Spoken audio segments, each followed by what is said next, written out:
डाल दिया गया। फिर बाद में उनकी माँ ने उनकी तरबियत की और फिर वो बड़े साइंसदान बने। इस बच्चे को स्कूल से निकाल दिया गया, वो दुनिया की तारीख में हमेशा हमेशा जिंदा रहने जैसा कारनामा कर गया। उसी को छोटे से सिनेरियो में रख करके दो चार बच्चों ने कहानी को फिल्माया है।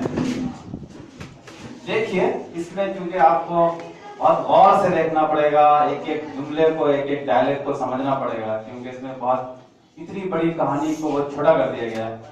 तो इसमें जुमलों को बहुत एक्शन को बहुत गौर से देखिए। और मैं गुजारिश करता हूँ कि शुरू किया जाए। पर्दा उठाइए।